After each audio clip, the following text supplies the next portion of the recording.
The National Federation of the Blind of Michigan presents This is deionized water. And as you can see from our data, we created a tactile representation of lakes. So then water can also be really destructive, like tsunamis and flash floods. Evaporation is when it turns into a gas.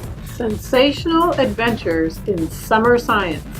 During the week, we took a foundational element of life, as basic as you can get, water, and we studied it frontwards and backwards. From the chemical properties of it, we learned to filter it, we learned what it took for animals to live in it, and we even swam in water, so we got up close and personal with this fundamental element of life.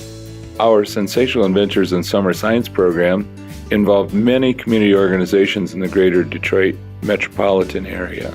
We partnered with the University of Michigan Dearborn Environmental Interpretive Center to present our Sensational Adventures in Summer Science. Here, blind students are using construction tools to make rain sticks. From your end? Yeah. You got it. Keep slicing.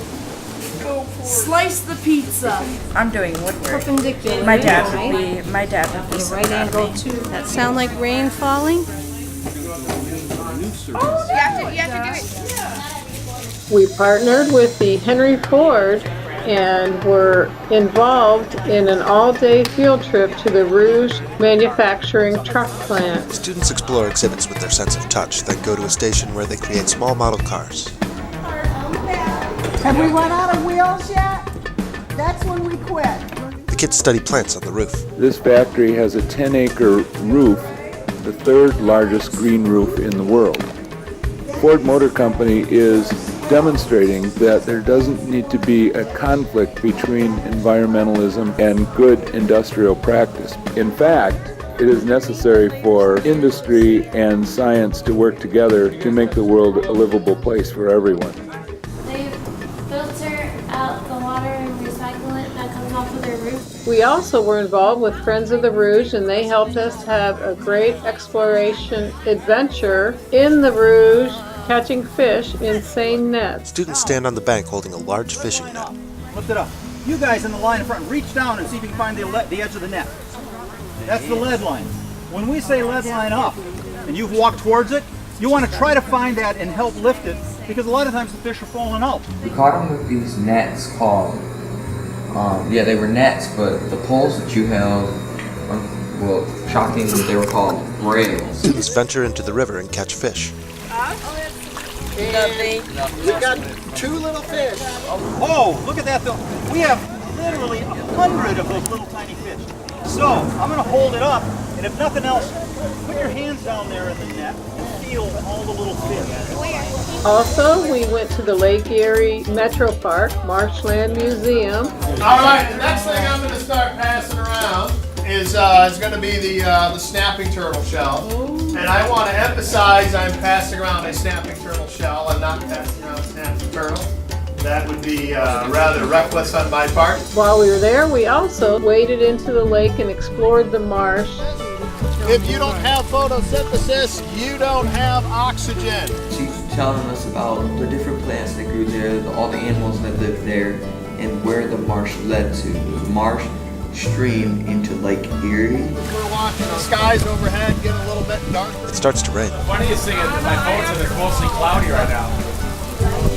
We were joined by Ashley Niebert, a chemist from Topeka, Kansas, and she came and did chemistry programming with us each day of the week. This is awesome, right? I had a lot of fun working in the lab. Independent Science is a company founded by Dr. Kerry Sapala, who is also a blind chemist. He invented and adapted the Talking Lab Quest, which we use in many experiments that we do during the week. It'll take you between the main desktop, and then if you press it again, it will take you to the LabQuest application. Press it again. Students are working with Bunsen burners and water samples. Our topic area this year was water. The Talking Lab Quest, adapted especially for use for the blind to gather data, was particularly useful in measuring all the different aspects of water usage, from its production through its use and disposal. We used recorders, used computers. We tried to explain to blind people that they need to use anything at their disposal to get a job done. Now, let's all share what kind of numbers Here, are- students explore a farmer's market.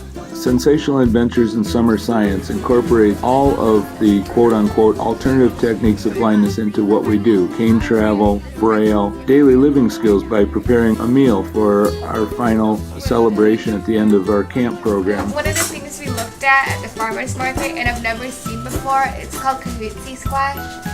And that was really cool. A student holds a massive squash. Those are amazing. I love it that You way. roast them? Oh my gosh. So it's a vegetable? Yep.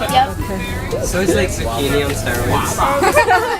The learning that took place this summer wasn't just one way. A lot of the teachers and industrial companies and participants in this program that helped teach our students about science and technology also learned a lot about the capability of blind people. It's our goal that the learning always be a two-way process, that we can teach society about how blind people do things, and that we can learn from society about how things are done. Each human being is an individual that has, and everyone has individual wonderful gifts and talents, and just to see people and the growth during just one little old week. And as scientists, these students understood that they could gather data, research, and they're going to go back to their high schools and on to college and understand that they can do chemistry, they can do biology, they can do all these STEM subjects as blind people.